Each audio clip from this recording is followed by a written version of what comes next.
새해에 하나님께서 주시는 복을 많이 받으시길 바랍니다.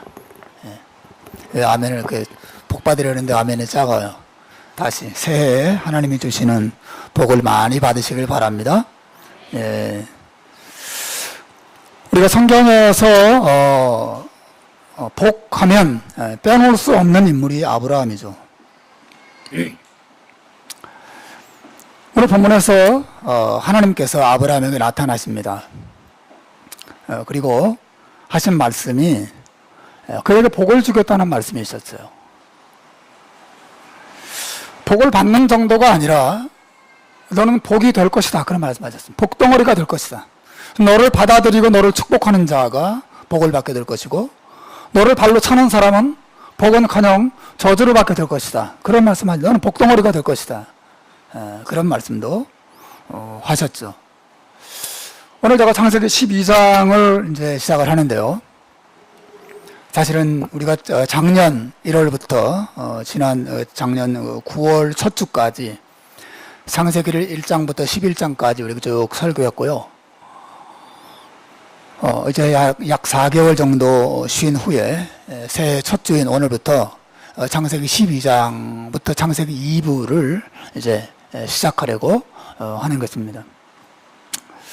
오늘 이 창세기 2부의 시작은 하나님께서 아브라함을 부르시고 그에게 축복을 약속하시는 장면부터 시작되고 있어요. 하나님은 아브라함을 부르십니다. 어떻게 불렀을까요? 아브라함아, 아브라함아 이렇게 부르셨을까요? 이 하나님께서 아브라함을 부르시는 장면은 대단히 중요해요. 우선 여러분, 이 부르심은 그저 하나님을 믿는 백성이 꿈을 꾸거나 환상을 보는 것 같은 어떤 하나의 신비로운 경험을 의미하는 것이 아니에요. 아브라함을 향한 이 부르심은 아브라함이 구원받는 장면을 보여주는 것입니다. 왜냐하면 여호수아서 24장 2절과 3절 말씀해 보면 이 아브라함과 그의 아버지 데라가 하나님의 갈대아 우르에 설 때 하나님을 믿지 않고 불신앙 속에 살았다는 사실을 말해주고 있거든요. 여러분은 보시겠습니까? 스크린에 우리 한번 읽어봅시다. 시작. 여호수아가 모든 백성에게 이르되 이스라엘 하나님 여호와의 말씀에 옛적에 너희 조상들 곧 아브라함의 아버지 나홀의 아버지 데라가 강 저편에 거하여 다른 신들을 섬겼으나 내가 너희 조상 아브라함을 강 저편에서 이끌어내어 가나안으로 인도했다라고 말하는 걸 보십시오. 오늘 본문은 하나님께서 갈대아 우르에 있던 아브라함을 불러내시는 장면이거든요. 다시 말하지만 이것은 아브라함의 꿈을 무슨 신비한 체험을 하고 하나님의 백성으로서 하나님을 아는 사람으로서 어떤 신비한 체험을 하는 그런 내용을 말하는 게 아니에요. 아브라함은 하나님을 믿지 않고 있었습니다. 갈대아 우르에서 다른 신들을 아버지와 함께 섬기고 있었어요. 탈무드에 보면 이 아브라함의 아버지 데라는 우상 장사를 하는 사람이었다는 기록도 있습니다. 아브라함의 고향 갈대아 사람들이 사는 우르라고 하는 곳은 우리가 잘 아는 바벨탑을 쌓았던 시날 평지 근처에 있는 도시였어요. 그곳에는 지금도 오늘날에도 지그라트라고 하는 거대한 탑이 남아 있습니다. 그리고 그 탑 꼭대기에는 난나라고 하는 신에게 제물을 바치는 제단이 있는데 그 난나는 달신을 가리켜요. 갈대아 우르에 있는 사람들은 대부분 이 신을 열정적으로 섬겼던 사람들이죠. 데라도 예외가 아니고 아브라함도 예외가 아니라고 성경은 말하고 있어요. 사실 창세기가 말하는 것처럼 이 아브라함은 믿음의 조상인 아벨이 죽고 하나님이 아벨 대신 아담에게 주신 셋이라고 하는 자손의 후예예요. 우리가 노아의 세 아들이 있죠. 셈과 함과 야벳. 세 아들이 있는데 그 중에서도 이 아브라함은 셈의 후예이고 그 셈의 후예들 가운데 믿음을 이어온 귀한 믿음의 사람들이 있었단 말이죠. 셈만이 아니라 우리가 계속 히브리서 11장을 특별 저녁 기도회 때 보지 않습니까? 아벨과 그리고 에녹과 노아 이런 위대한 믿음의 사람들이 다 셈의 후예들이죠. 아브라함도 셈의 후예로 믿음을 이어온 말하자면 모태 신앙으로 자라서 태어나서 자란 그런 사람이라고 말할 수 있겠죠. 하지만 세월이 지나가면서 데라도 그렇고 아브라함도 그렇고 신앙을 다 잃어버리고 그 갈대아 우르에 있는 다른 사람들과 더불어서 다른 신들을 섬기는 사람들이 되어 있었어요. 오늘 본문은 그렇게 하나님을 잊어버리고 하나님을 떠나고 하나님을 향하여서 굳은 마음을 가지고 우상을 섬기면서 이 세상 속에서 허우적거리며 살아가는 그 아브라함에게 하나님의 나타나신 장면을 보여주는 것이에요.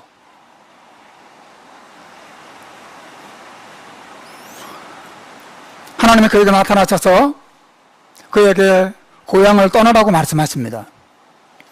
그리고 그에게 하나님이 지시하시는 새로운 땅으로 가라고 명령하세요. 그리고 그 하나님의 뜻과 명령을 따르면 복을 받을 것이라고 축복을 약속해 주십니다.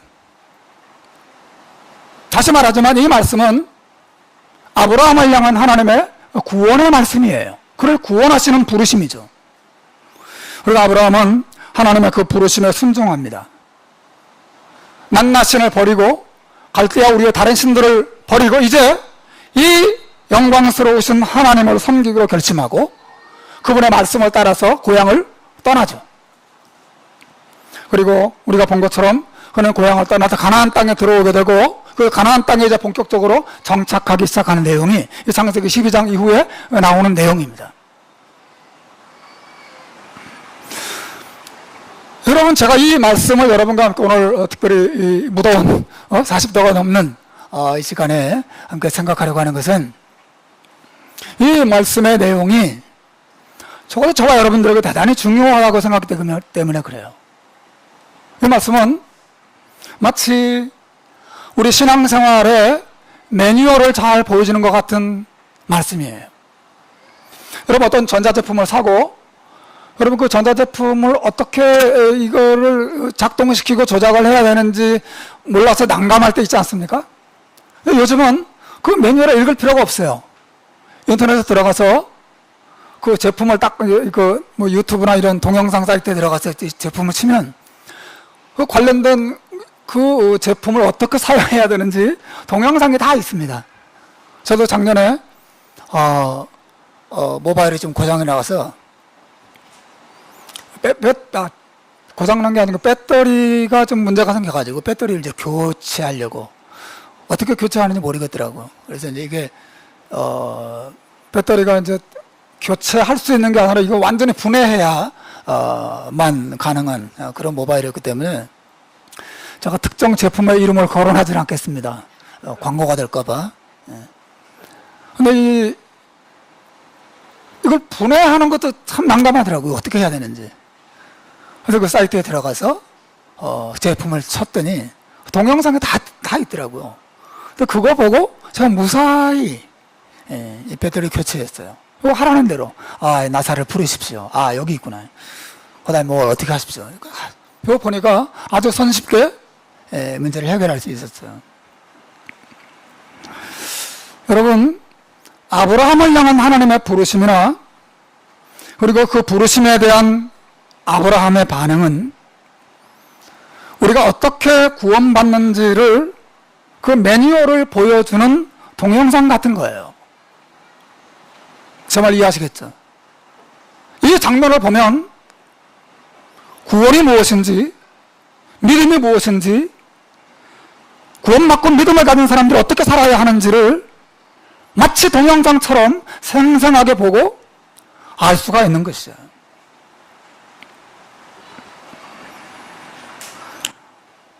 우리는 전 이 본문에 등장하는 아브라함과 똑같은 믿음을 가져야 해요. 그렇죠? 이게 구원에 대한 매뉴얼이기 때문에 그래요. 사도 바울은 에베소서 4장 5절 말씀에서 믿음을 이렇게 소개해요. 주님도 한 분이시요 믿음도 하나이고 세례도 하나다. 믿음이 몇 개예요? 믿음이 몇 개입니까? 믿음은 하나예요. 무슨 말이냐면 아브라함의 믿음 따로 있고 이삭의 믿음 따로 있고 사도 바울의 믿음 따로 있고 구약 성경 성도들의 믿음이 따로 있고 우리의 믿음이 따로 있고 절대 그렇지 않습니다. 믿음은 하나예요. 오늘 본문에 아브라함의 믿음이 등장하는 중요성은 이 아브라함의 믿음, 우리의 믿음과 똑같은 믿음이고 우리도 아브라함과 같은 믿음을 가져야 한다라고 하는 것이죠. 믿음은 하나예요. 흔히 우리가 아브라함을 믿음의 조상이라고 부르죠. 그죠? 믿음의 조상 아브라함. 율동도 있어요. 믿음의 조상 아브라함은 율동도 있습니다. 왜 아브라함을 믿음의 조상이라고 합니까? 아브라함의 믿음이 가지고 있는 그 DNA와 우리가 가지고 있는 믿음의 DNA가 똑같기 때문에 그렇습니다. 똑같아야 돼요. 실제로 여러분 갈라디아서 3장 7절 말씀에 보면 사도 바울이 이런 말을 해요. 우리 같이 읽어볼까요?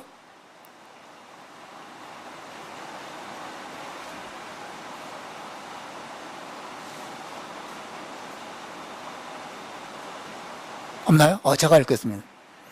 그런즉 믿음으로 말미암은 자들은 아브라함의 자손인 줄 알지어다. 이런 말씀이었어요. 믿음으로 말미암은 자들은 아브라함의 자손인 줄 알지어다. 우리는 아브라함의 자식들이에요. 여러분 아버지와 자식들이 DNA가 어때요? 본질적으로 같습니다.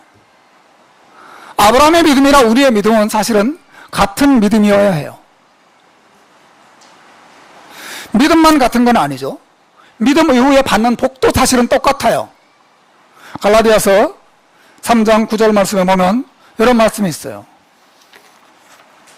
그러므로 믿음으로 말미암은 자는 믿음이 있는 아브라함과 함께 복을 받느니라.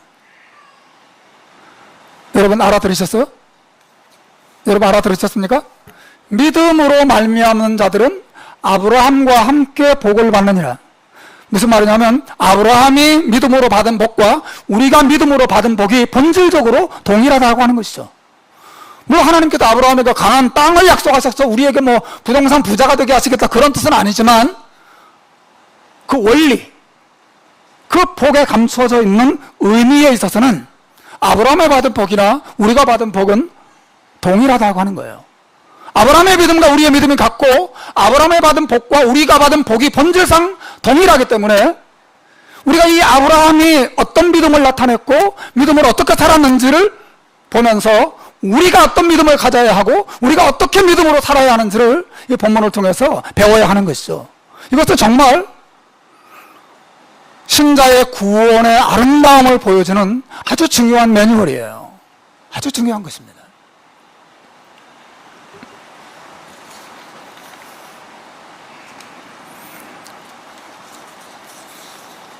하나님께서 우상을 섬기던 아브라함을 부르세요. 그리고 그를 자기의 백성으로 삼으십니다. 그처럼 우리도 죄와 우상을 섬기던 자리에서 하나님의 부르심을 받습니다. 그리고 아브라함에게 축복을 약속하시듯이 하나님께서 우리에게도 축복을 약속하시죠.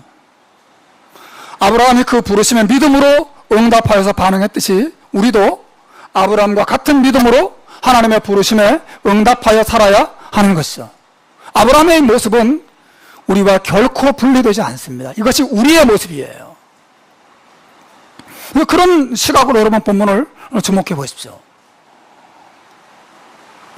여러분 아브라함에게 나타난 이 부르심의 특징이 무엇입니까? 우선 이 부르심의 주도권이 아브라함에게 있지 않고 하나님에게 있다라고 하는 점이에요. 오늘 12장 1절은 이렇게 시작하죠. 여호와께서 아브라함에게 이르시되.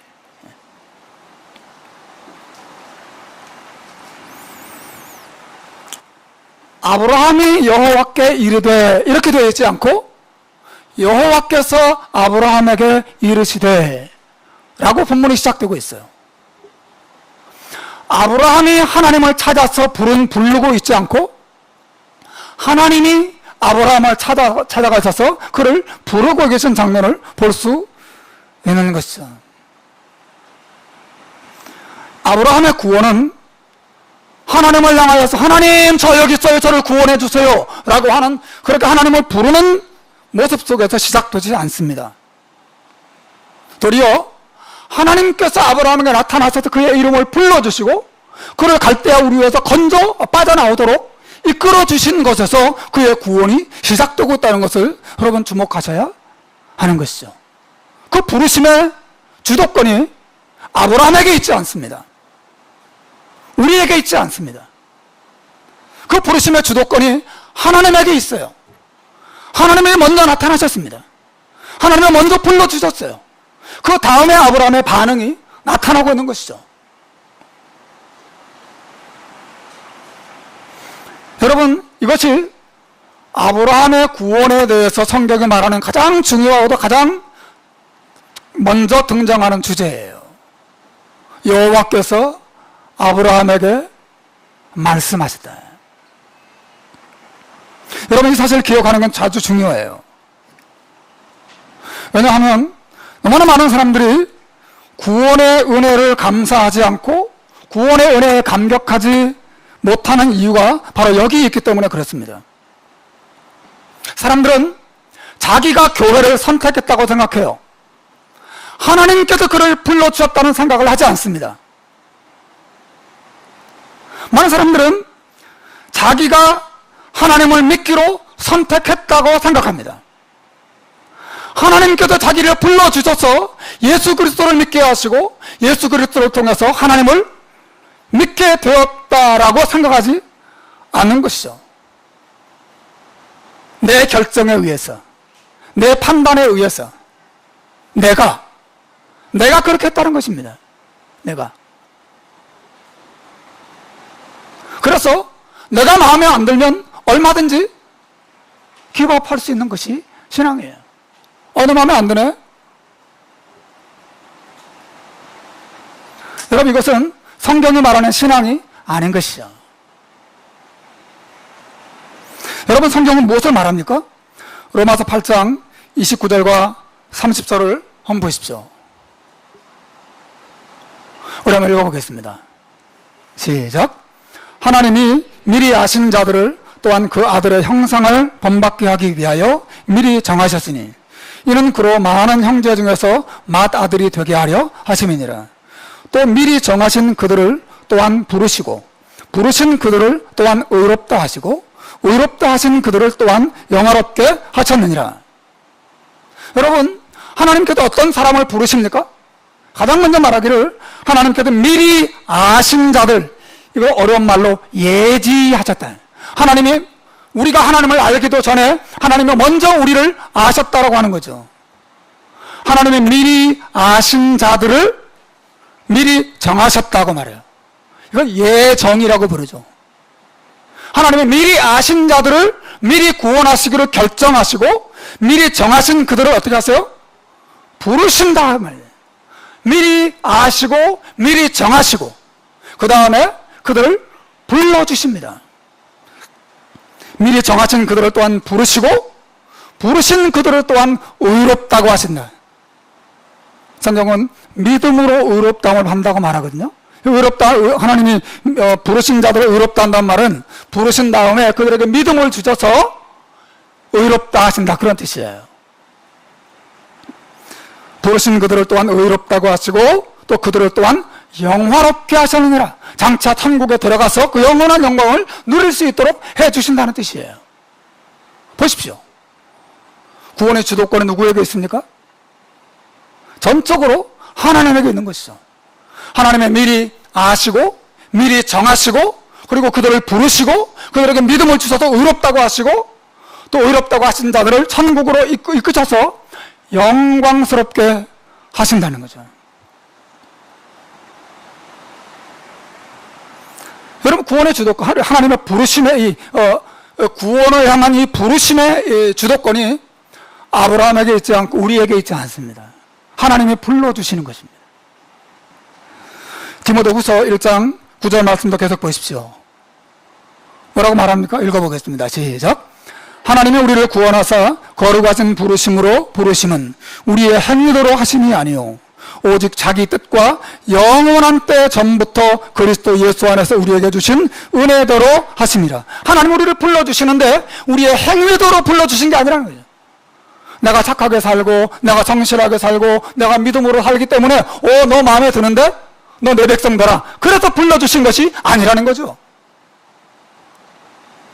우리를 불러주시기 전에 무슨 일이 있습니까? 이미 영원 전, 하나님의 뜻과 영원 전부터 우리에게 주신 은혜가 있다는 거죠.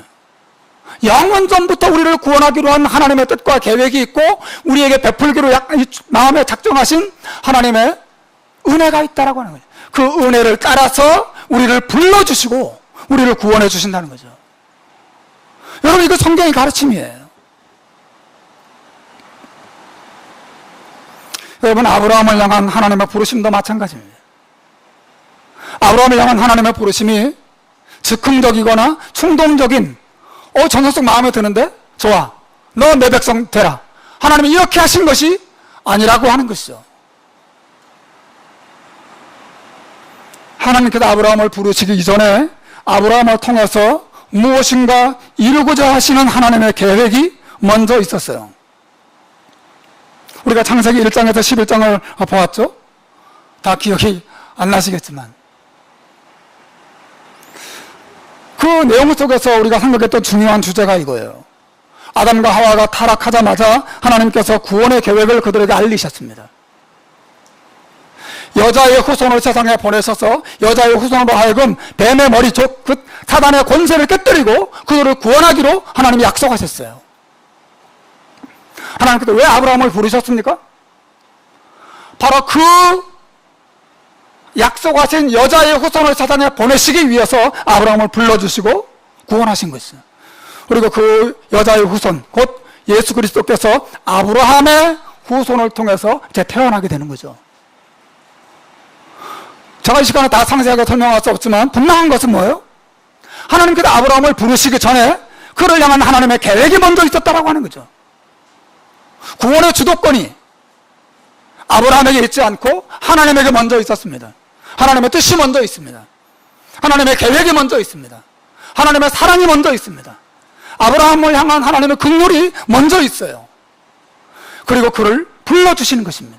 하나님 나타나셨어요. 아브라함아, 너는 너의 고향과 너의 친척과 너의 아버지 집을 다 떠나서 내가 너에게 지시할 땅으로 출발하거라.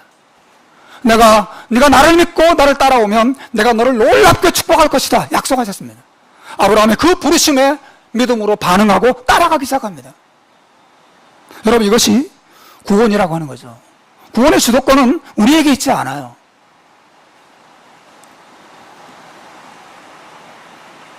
전적으로 하나님의 은혜와 하나님의 사랑과 하나님의 뜻과 하나님의 계획이 먼저 있습니다.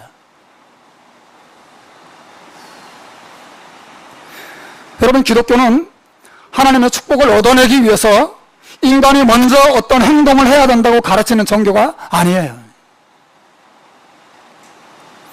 당신이 하나님의 구원을 받고 싶으면 공양미 300석을 바치시오. 그러면 복을 받고 그러면 눈이 열릴 것이오 라고 말하는 것은 기독교가 아니라는 것이죠. 그건 내가 먼저 하는 거죠. 내가 뭔가를 바치고 내가 먼저 정성을 들이고 내가 착하게 살고 내가 도덕적으로 살고 내가 신실하게 살면 하나님이 그걸 보시고 은혜와 사랑과 축복을 부어주시는 것, 이것은 기독교가 아닌 것이에요. 우리로부터 출발하는 것은 기독교가 아니에요. 기독교는 하나님으로부터 먼저 출발됩니다. 하나님의 먼저 뜻을 세우시고 먼저 계획을 세우십니다. 먼저 사랑하십니다. 먼저 긍휼히 여기십니다. 먼저 구원하고자 하십니다. 그 후에 하나님은 그에게 나타나십니다. 그에게 말씀하십니다. 그에게 그를 불러주십니다. 그에게 믿음을 주시고 하나님에게 반응하게 하시는 것이죠. 전적으로 하나님으로부터 시작되고 하나님으로부터 출발되는 것이 기독교예요. 우리는 하나님을 알지도 못합니다. 아브라함을 보십시오. 그는 갈대아 우르에서 우상 숭배하고 있었어요. 하나님을 찾을 생각도 꿈에도 생각하지 못하고 있습니다. 그는 하나님을 떠난 상태였어요. 그의 집안에는 그에게 전도할 사람이 아무도 없었습니다. 그 주변에도 아무도 없었어요. 하나님이 그에게 나타나십니다. 하나님이 그를 불러주시는 것이죠. 하나님이 그를 살려주십니다. 하나님이 그를 큰들어 깨우십니다. 하나님께로 이끄시는 것이죠. 이것이 기독교인 거예요.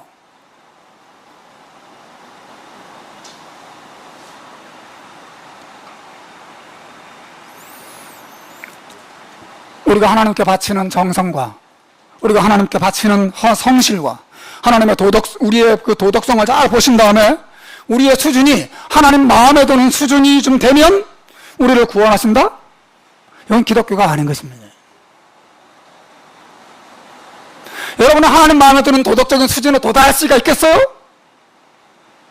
도달할 수 있습니까? 여러분이 여러분 자신의 몸을 하나님께 불사르게 바친다 하더라도 여러분 하나님을 기쁘시게 하면 하나님을 구원할 만한 대상으로 여길 수준에 결코 도달할 수 없습니다. 우리는 철저하게 죄로 오염되어 있어요. 제가 너무 많이 느낍니다. 저 머리 죄인이구나. 우리 오염되어 있어요. 우리 머리끝부터 발끝까지 죄로 정말 가득합니다. 거짓으로 가득해요. 욕망으로 가득합니다. 어리석고 미련함으로 가득해요. 교만함으로 너무너무 가득합니다. 이 완고함이 끝이 없어요. 이거 우리예요. 우리입니다. 사랑, 희생, 섬김, 자기 내어줌 우리의 것이 아닙니다. 우리에게 없어요. 하나님 우리에게 나타나셔서 내 이름을 불러주시고 내가 너를 사랑하고 내가 너를 내 아들을 통하여 용서했다고 그 은혜를 깨닫게 하시기 전까지 우리는 결코 그리고 하나님 우리를 부르실 때까지 결코 믿음으로 반응할 수 없는 것이 우리의 무력한 모습이죠. 우리의 모습이에요.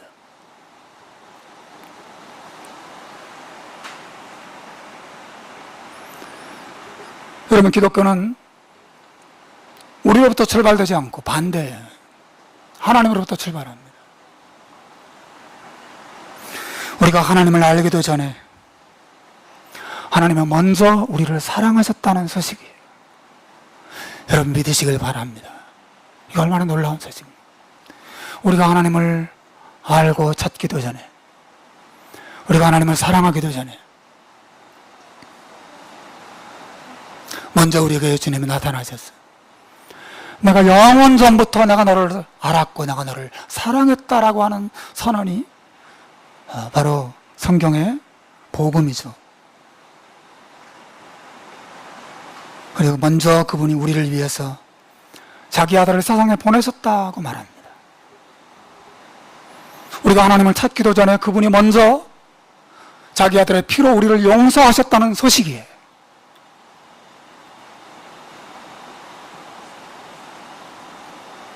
하나님마다 먼저 반응하신 분이 계신가요?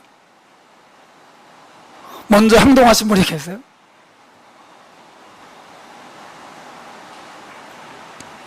있을 수가 없죠. 여러분 이것이 바로 은혜로 구원 얻는다는 뜻입니다. 은혜로. 아브라함도 이 하나님의 은혜로 부름받고 구원받습니다. 예수님의 제자 사도들도 그들이 먼저 예수님을 찾은 게 아니라 예수님은 먼저 그들을 찾으셔서 그들을 구원하십니다. 사도 바울도 먼저 예수님과 하나님을 찾은 것이 아니라 하나님이 먼저 그를 찾으시고 그에게 찾아가십니다. 나도 마찬가지입니다. 하나님이 내게 먼저 찾아오셨어요.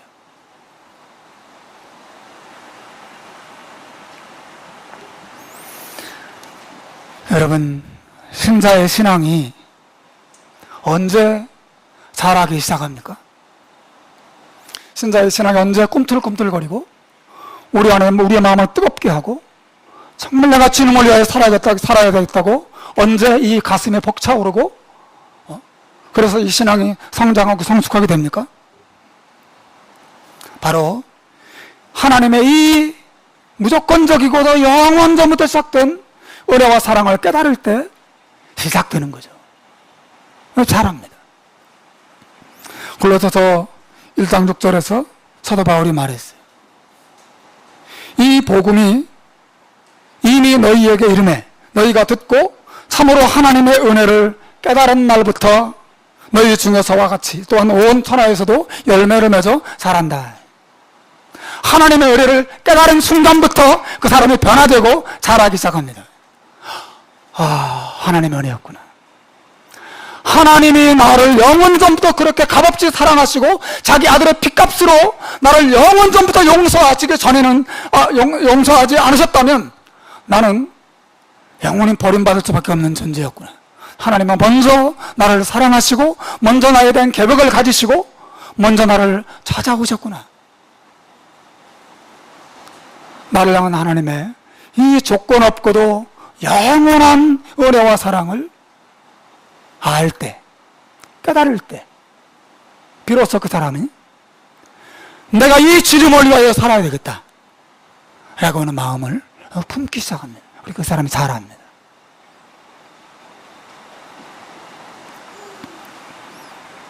제가 굉장히 좋아하는 목사님이면서도 신학자인 제임스 패커의 말을 제가 스크린 안에 띄워놨어요.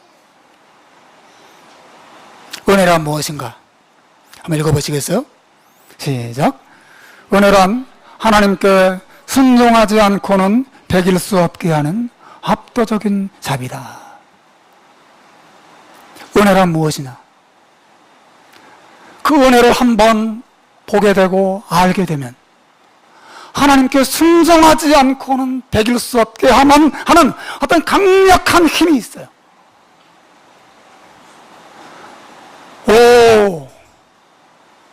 하나님의 영원전부터 그리스도의 피로 자기 아들의 생명을 나와 바꿀 만큼의 영원한 사랑을 나를 향하여 품고 계셨구나.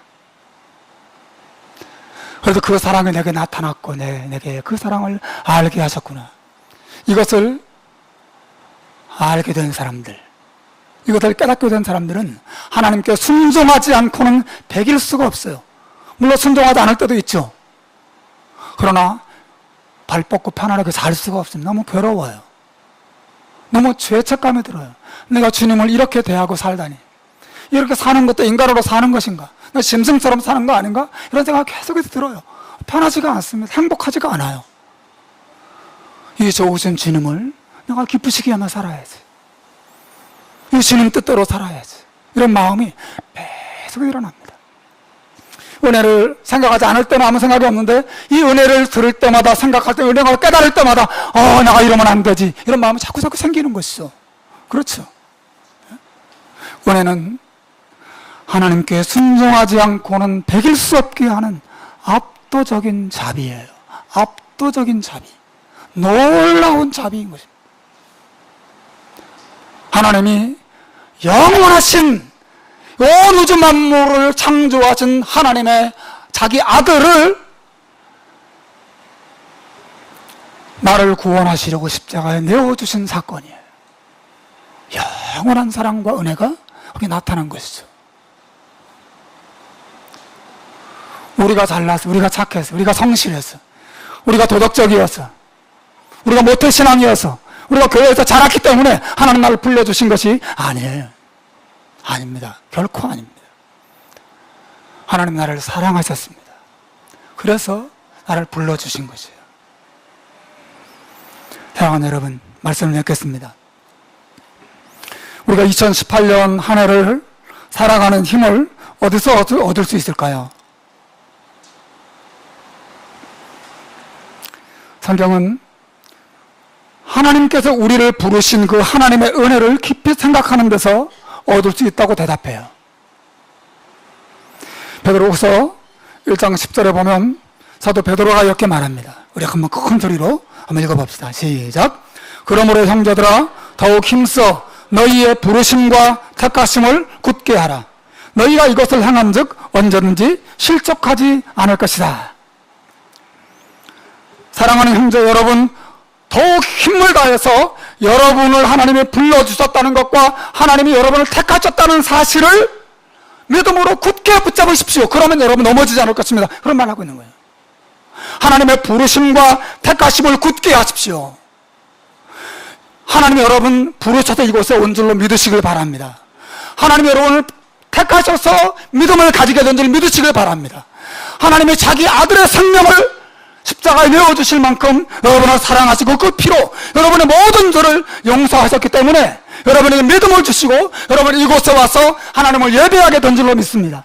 하나님의 영원한 은혜가 먼저 있는 것입니다. 우리의 반응이 먼저가 아니에요. 하나님의 부르심과 하나님의 택하심을 굳게 하십시오. 여러분을 향한 하나님의 사랑이 있습니다. 여러분을 향한 하나님의 계획이 있습니다. 여러분을 향한 하나님의 은혜는 영원히 변하지 않습니다. 이 십자가의 은혜를 믿으십시오. 이 구원의 은혜를 여러분 신뢰하십시오. 그러면 실족하지 않을 것입니다. 어떤 어려움이 오더라도, 어떤 시련을 만나더라도, 어떤 어두움이 여러분의 삶을 뒤덮더라도 하나님의 부르심과 택하심을 굳게 하는 사람들은 결코 실족하지 않고 그 속에도 노래하고 소망을 가지고 죄와 불순종에 빠졌더라도 또다시 일어서서 내가 신음을 향하여 순종의 걸음을 내드리라 생각하면서 다시 믿음으로 순종으로 나아가게 되는 것입니다. 오늘 본문은 이렇게 시작했어요. 여호와께서 아브라함에게 이르시되, 여호와께서 아브라함에게 이르시되, 이 아브라함은 저와 여러분인 것입니다. 여호와께서 오상이에게 이르시되 하셔서 우리 목사님이 믿음을 가지고 구원에 이르고 선교사가 되고 한평생 자신의 삶을 하나님 앞에 드릴 수 있는 믿음의 사람이 된 것이죠. 여호와께서 아브라함에게 찾아오셔서 그를 불러주시는 이 놀라운 은혜의 장면을 우리가 보았습니다. 우리는 모두 하나님의 부르심을 받은 자이고 하나님의 은혜를 받은 자예요. 정말인가요? 사랑하는 여러분, 하나님의 이 부르심의 은혜를 믿는 자가 곧 부름받은 사람이에요. 부름받았다는 딱지를 이마에 붙이고 다니는 줄 아세요? 아닙니다. 하나님은 나를 불러주시고 믿음을 주셨구나. 이 성경의 진리가 정말 놀랍구나. 이것을 믿는 자가 바로 하나님의 부르심을 받은 자인 것입니다. 하나님의 부름을 따라서 이곳에 와서 하나님을 믿게 되고 예수 그리스도를 따르는 주의 백성들, 올 한 해 이 하나님의 부르심의 은혜를 기뻐하고 그 기쁨으로 주님을 가정과 교회와 직장에서 아름답게 섬기는 여러분들 되시기를 주님의 이름으로 축원합니다. 기도하겠습니다.